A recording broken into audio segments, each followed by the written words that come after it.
All right, ladies and gentlemen, it's time for us to have another discussion today about something that has been going on in the Wuthering Waves community for quite a while. I would say it's been kicked up into overdrive ever since the anniversary started, ever since the whole, this is the worst anniversary in Gacha debacle, and the opportunities that other communities in the Gacha space have seen to go ahead and Astroturf the fuck out of this game.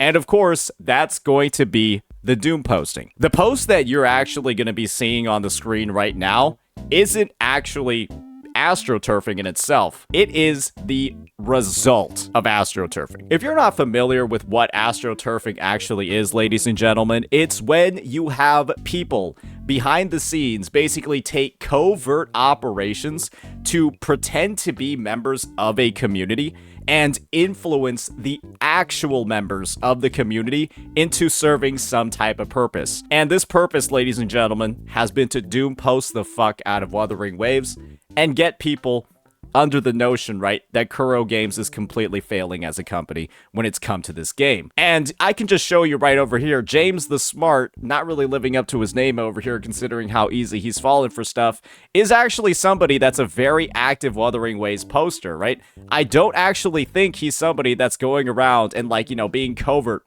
in, other, I don't think he's, actually a Hoyo shill in disguise. But unfortunately, I do think he's somebody that's really heavily fallen under the influence of those acting behind the scenes. And I've actually got proof. I've got some evidence. I've got some glue collected for me by some of WuWa's most dedicated fans. Here's a post over here that was deleted. It was shown actually a day ago in the Wuthering Waves subreddit, and then it got deleted by the mods. And so you're seeing over here, it was just an image post. You're not able to see what it is. It was this. And boy, oh boy, isn't this accurate, ladies and gentlemen. Somebody says, hey, yo, that guy said he enjoyed the patch. He said he liked Dreaming Deep. He said he liked Ciaccona's story quest. Everybody, beat him up. Get him. Get him. Cook him. Cook him. And you know what? How accurate was this? You were just an individual that just decided to say, man, hey, I thought it was pretty good. I thought I enjoyed it. Cook him! And this is the thing. These were some of the comments. This was actually a thread that was gaining quite a bit of traction, basically trying to counter the wave of Doom posting, and then the moderation team decided to delete it. Maybe one of these guys is on Hoyo's payroll. They can't seem to fucking do their job properly because they'll let every single Doom post on this subreddit, but then proceed to delete the post addressing the Doom posting. Yeah, what a job these guys are doing. Anyways, so we see the post over here that's gotten deleted. Let's take a look at some of the comments because some people have taken photos of people making some comments on this post and actually their post histories. So with that, let's go ahead, let's get right on into it. It's all public data, so don't accuse me of doxing. Hyper Shri, Zani's sweat rag. At least people who criticize actually say what they didn't like, unlike you lot who just accept whatever they're given. Anniversary patch or not, this patch was pretty mid. Remember, unless you criticize where it's necessary, they'll keep getting away with some more mid stuff. Ooh, interesting. Yeah, very, very, very interesting stuff. So, that's Exhibit A. Now let's move on to Exhibit B. I mean, if you enjoyed this patch, I seriously question your taste in video games. Lore Vent, top 1% commenter.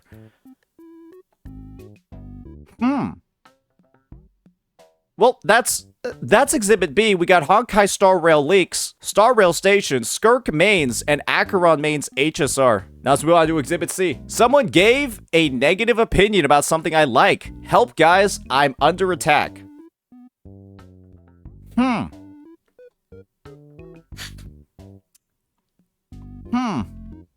So, Yuritard plus leak viewer of pretty much every single Hoyo game. That's just a short snippet. That's just a little bit about the type of response there's going to be to somebody trying to address the Doom posting. I guess it would make sense that the people probably doing the most actual Doom posting are the ones that are going to be, commenting on a post like this. And you know what I bet? I bet they mass reported it as well. Yeah, it's a lot easier to mass report a post than actually think of a comment to write and post on top of it.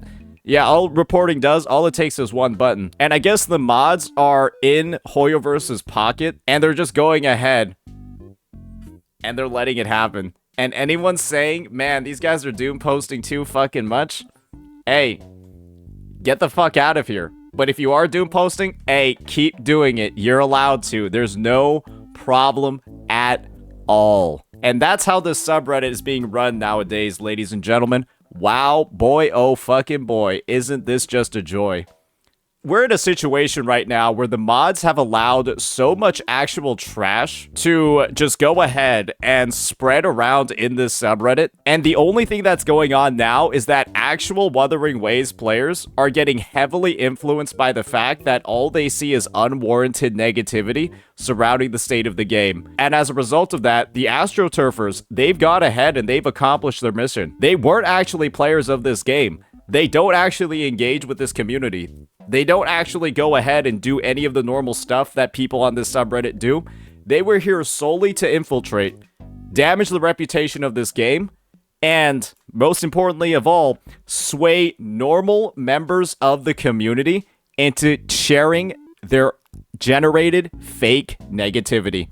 And it's happened. Congratulations. And it wouldn't have been possible without the absolute dog shit moderation team on this subreddit. What a bunch of fucking jokes. What a bunch of fucking clowns. Where we're at the point of simply trying to counter the doom posting gets your post removed. These guys don't get paid, and I'm glad they fucking don't, because they're some of the most useless moderators I've ever seen in the history of gacha gaming. Holy fuck. However, there is a shining light in this situation. There is something worthy to talk about over here. That is the silver lining. And that is this post by Narida0. Another top 1% commenter, but thank God it's somebody that didn't fall for the bullshit doom posting that's been spreading around in this subreddit. They've gone ahead and they've actually compiled a legitimate list of feedback, real actionable points, no overwhelming negativity, and perhaps best of all, visuals, so that the dumbasses that aren't able to read are still actually able to get some insight for all the stuff that they're trying to talk about. And I'm glad that the public reception to this post has been positive. I'm pretty sure it's been mass reported a couple of times because it doesn't look like a complete doom post shit post of the game. And I'm pretty sure if the subreddit wasn't getting brigaded as hard, this wouldn't be at 3.5k. It would be at like 5, 6, 7. But when you already know the type of people that are having a little bit of fun, yeah, they probably view a post like this as too positive. So with that, what I wanted to do today was actually look at the silver lining over here, actually look at a useful post in this subreddit, because holy moly, it's been months. Probably not months. It's been weeks since we've seen anything of high quality coming out of this absolute fucking cesspool that is r/Wuthering Waves. This will probably get deleted by the mods though. Probably within like the next like 10 hours. So this will also be like a historical record of it, because you already know this mod team is probably bought out. So, Wuthering Waves version 2.3 list with visuals. Over the past weekend, I went through different channels to gather feedbacks and check out posts with proper inputs. Keyword, proper inputs, not factoring in retarded doom posters and astroturfers. For the latest 2.3 patch, of the many points I saw, I put some of the most upvoted and requested items and compiled them in one single post right here for everyone to check and see. I've also made sample ideas and visuals based on their feedback to help reinforce the idea on readers. The purpose of this is to have users is so that users have an easier time or reference on what they will put in the survey form once it is up in the game. Boy, oh boy, this is one well-structured post. Below is a text version of the image cards above, so you can easily copy and paste it. So, let's just get right on into it.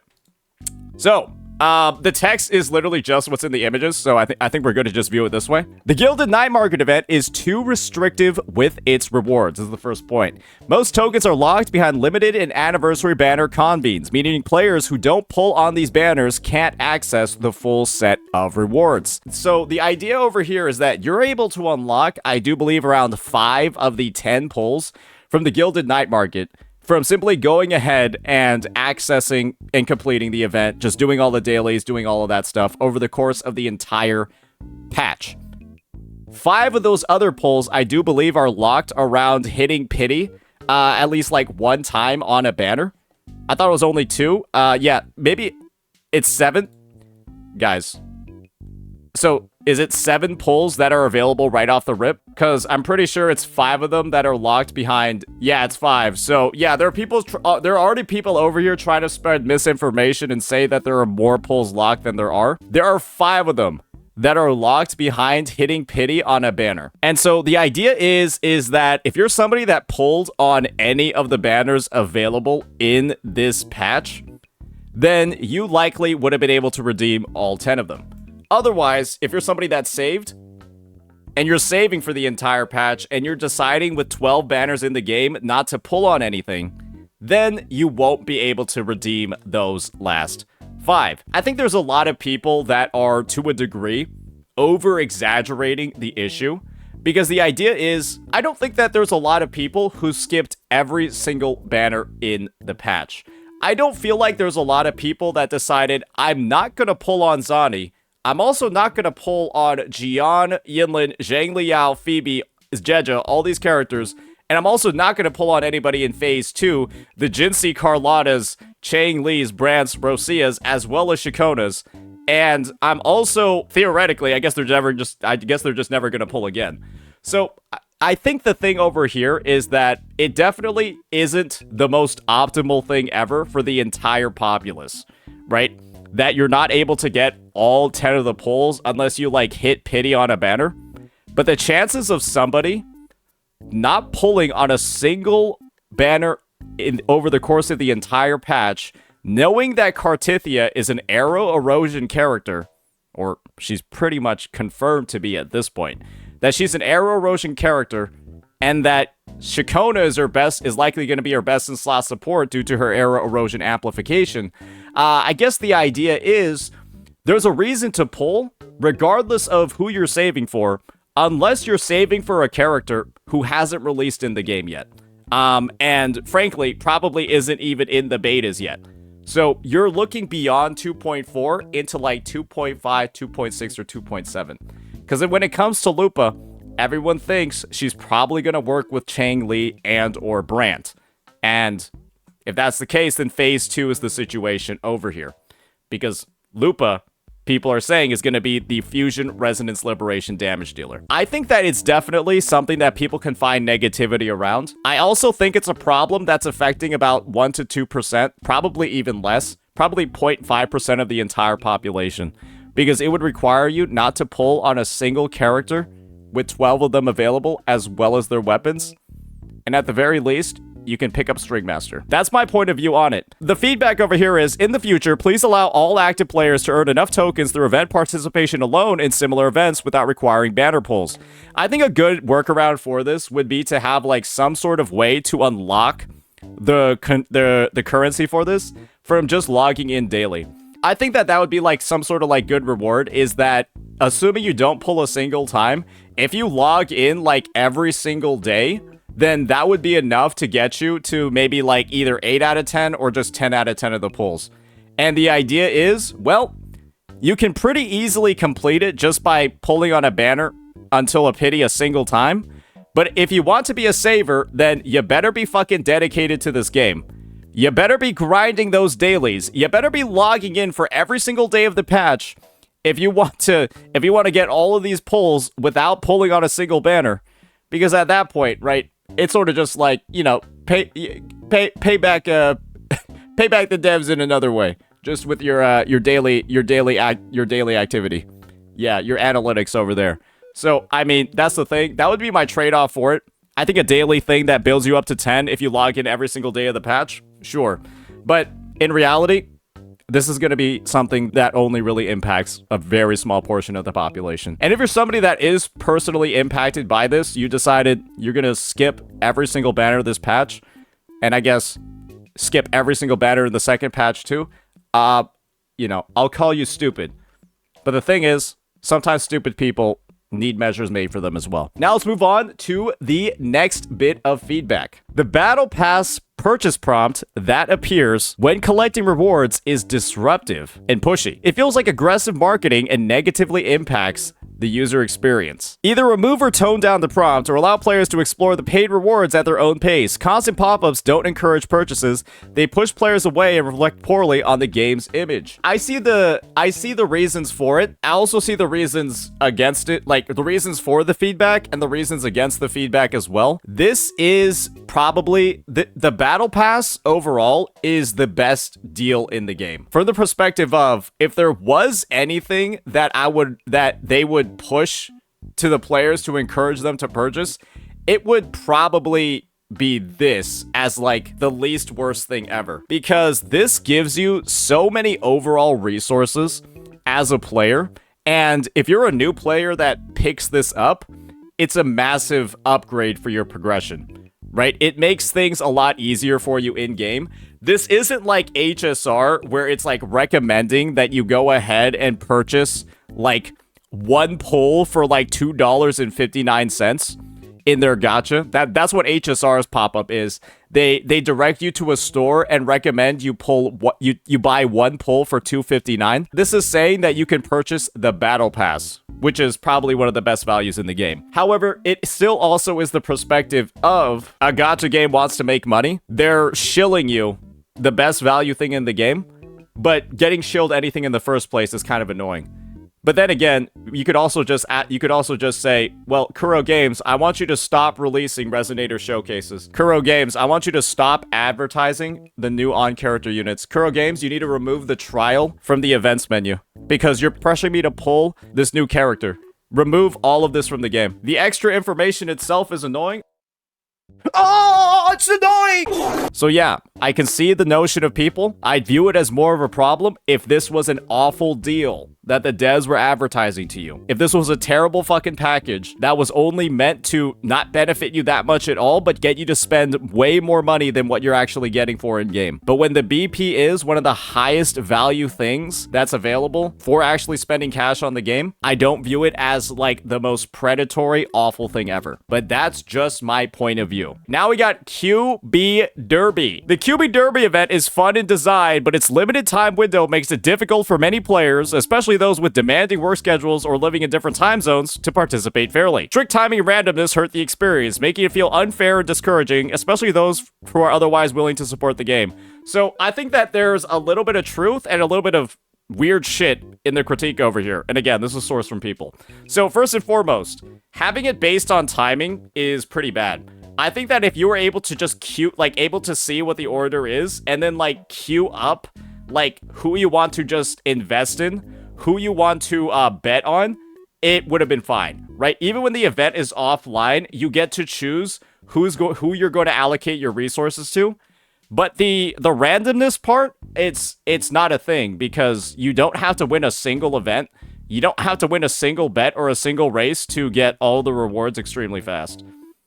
Yeah, there's no point in winning. There's no actual benefit to winning a bet other than getting the rewards slightly faster because you hit point thresholds slightly faster. You gain 80% of the reward of the like points back after losing a bet, and the 80% that you gain back are considered winning. So the randomness literally is just like some goofy fun. You get all the rewards regardless from betting on the races, but the betting on the races part and not being able to do it offline, the limited time window, yeah, that's a concern for sure, right? Because there are some people that either sleep during the day and then work during the night, blah, blah, blah. They're not able to actually participate in the stuff. To me, it's a lack of ease in participation, but the actual like rewards part is it's literally like a joke event because you can just lose everything and still get everything. So that's my take on it. Adding claim all buttons. Yes. Yeah.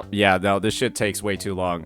Yeah. No, I like that they put the elusive points on here. I don't even need to read this. There needs to be a claim all button in more places because it takes way too fucking long to do the elusive realm one.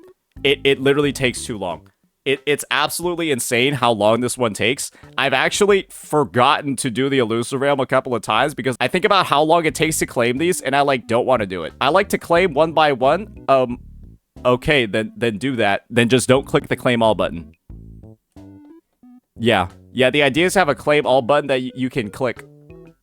And if you, I guess, have ADHD, then you can just individually click all of them too. I think it needs to be everywhere where you have like an interaction menu that looks like this. The Elusive Realm right now is like, since you get to see it every single week and do it every single week, it's an absolute nightmare, which is ironic because it's all about dreams, right? Now we got Dreaming Deep feedbacks. And I think that these are actually gonna be considered some of like the spiciest topical areas over here.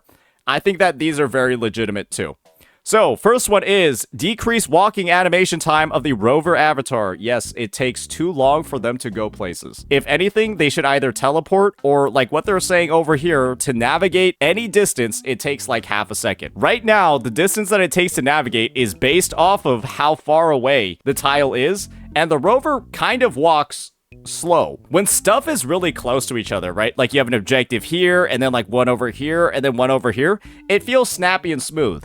But if you're like starting over here, right, and then you want to go over there, yeah, it literally takes too long. There also needs to be either a 2x or 3x speed, something like that, to basically just make the navigation part a lot faster. I don't think there's anything wrong with like how the tiles work, all of that. It's just, it takes too long to get places that you can see. Perfectly valid, perfectly reasonable base critique. Now we got another one. There are multiple ways of presenting the story, whether in visual novel format, comic style format, or an image with voice cutscene. All of this is big improvement of the current style of presenting the story in the format. In the event. So yeah, people are either saying, okay, can we have the dialogue in a bit more of like a visual novel style over here, where it's like, you know, you can see the rover, it just takes like their 2D splash art and then adds what they're saying and then goes like boom, boom, boom, boom, boom. Or do we want it in like ZZZ comic book style, where the dialogue comes out that way? I think that the visual novel one is definitely a way easier way to do it because, as you can see all over here, all of these assets are already in the game. And I don't think it would take too much work to get it in this sort of format. However, one thing I've noticed from Dreaming Deep is that there's quite a lot of dialogues. And this might give some people PTSD from other games that are told in a visual novel format. And so maybe Kuro's initial attempt was to essentially break away, right, from maybe some of their prior titles, like PGR, break away from HSR, where the dialogue kind of can stretch on and on and on. And so a lot of people did end up just using the skip button for a lot of them, myself included. Consider bringing back some of the most liked systems of the old Elusive Realm in its next iteration, the Echo Set feature in its upgrade system, and add a more generalized set of metaphors. So the way that Kuro actually did the customization over here is that you get Echo Skill. You get these sets, but they're based off of the characters you have on your team. And what they basically did was they streamlined the character upgrade system, where like Jian gets to use his Qinglong mode more, or like Jinxie can stack up her own forte. They streamlined the character upgrade system with their unique upgrades and these echo skill buffs that you would get from completing a set of metaphors, where leveling up the characters and getting more of their buffs and then teaming them up with people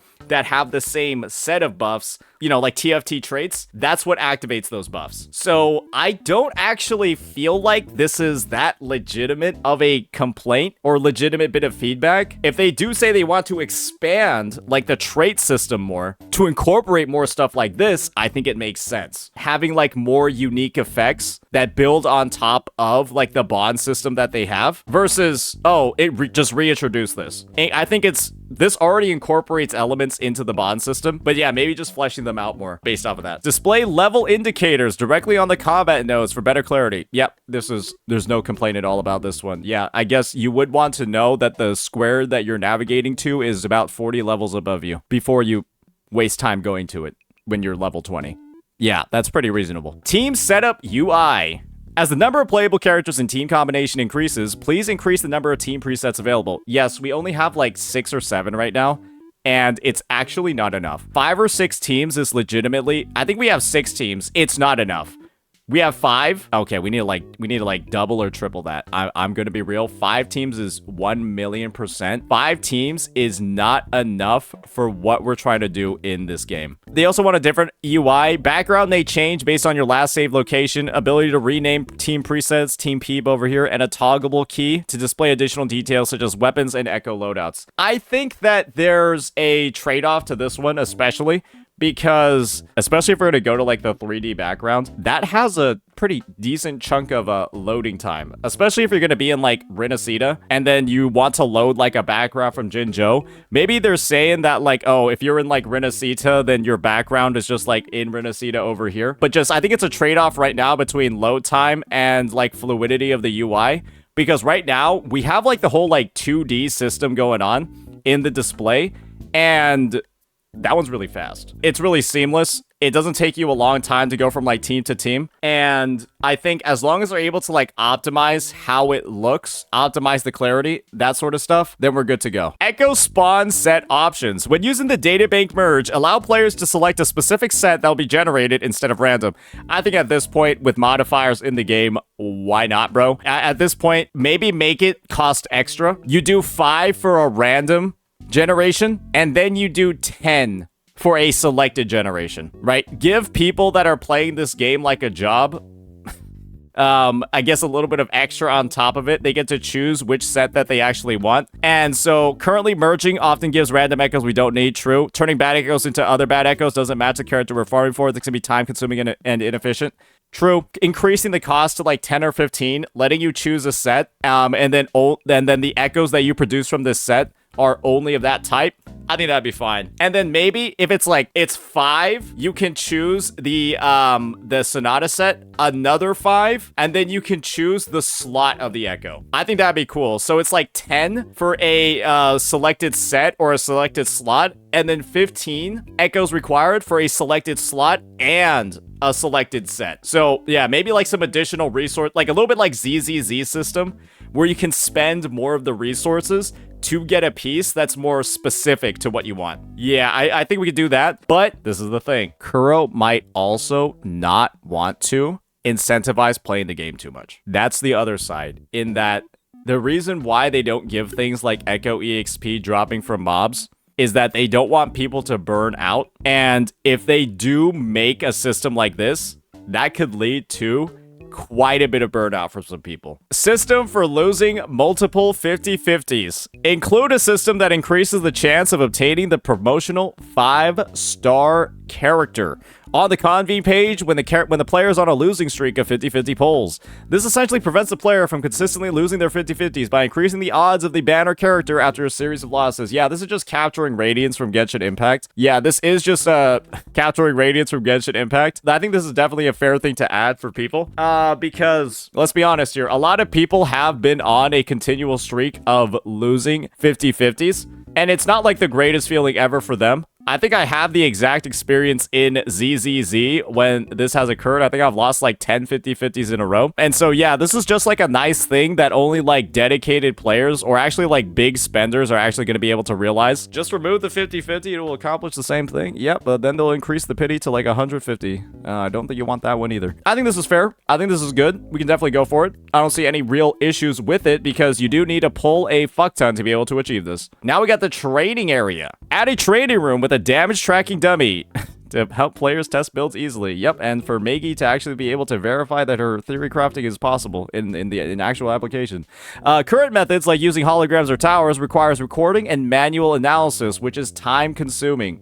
True. Suggested features. Dummy shows damage stats in a pop-up menu. Includes timer, weapon echo info, base stats, option to add multiple dummies, clear critical hit indicators, and improve visual audio feedback. I think it would also be great if it could show like the duration of the combo, the duration of the rotation you're doing. You have a button to like press or reset it, and then you get to see like the overall DPS on the dummy, or like the total damage done to the dummy after, you know, the damage section is over. Think of games like Grand Blue Fantasy Relink. I think they have a pretty nice looking training mode. Audio settings for Ciaccona's Ultimate. Add an option in the audio settings to independently mute or reduce the volume of Ciaccona's vocals during gameplay. This would allow players who prefer to enjoy the original soundtrack and in-game sounds to do so without interruption, while still preserving the experience for those who enjoy a performance. I think that this should just be like this should definitely be a toggle just on the unit itself. I don't think that there should be a specific setting in the audio menu to say, shut Ciaccona up. I think it should just be like something that's available on like her own character page. Probably on like the very, probably like on like when you like are on the unit in the character select screen. Because I'm gonna be real here, it was like, okay, the first time I heard it, but the 17th time I've heard it, I'm like, it's kind of annoying, bro. Shut up. This isn't a game like ZZZ or HSR where you don't hear the songs of like Robin or Astra Yao very often. You hearing her every 20 seconds, bro. Hey, and the faster you rotate, the better you get at playing your team, the more you're gonna hear her. I'm gonna be real, low key, when she starts singing, if you rotate through Ciaccona really fast, you got like 4 seconds of downtime before she's singing again. You hear her song more than you don't when she's on your team. Like if you optimize her rotation and you do all her cancels, you got 4 seconds of downtime on her song. Character models. Some of the character designs in their outfit is in 2D rather than 3D. They've actually already fixed this for characters like Jancy on her skin. I believe they're looking at like these certain like gold markings over here. They are literally like 2D pasted things on like the skin of the model, but they've like raised it before for like past skins. Maybe this is like their V1 of the character model has it looking like all 2D, and then they make it more 3D in future updates. But yeah, they already have a track record of improving these based off of Jinxie's Peach Blossom skin, so they probably will like go back and fix it for Ciaccona as well. That's my point of view at the very least, because they've already done it. So I don't think this one's like that huge. Now that we've covered all the different posts, I think it's pretty clear that this was a very, very well compiled. I'm glad that they have all like the photos and everything, overview of all the updates that honestly should be made to the game. I think that there are some of them that are definitely bigger fish to fry than others. I think that there are some that, you know, aren't necessarily super impactful for huge parts of the population. I do think that there are also a couple that are a bit overblown, especially with some of the complaints that we've seen. Oh, I'm getting visually overwhelmed, Kuro Games. But otherwise, a lot of these are just like straight up gimmies, like straight up easy W's that I don't think anyone can necessarily dispute too much, right? When it comes to actually deciding whether or not they should be implemented in the game. But my point of view is that I wanted to give a well-balanced point of view on all of these updates, some of the pros and cons of doing either, and naturally, right, what's kind of like the highest value out of all the suggestions over here. And I think that there are a lot of good ones. Let me know what you all think. Peace.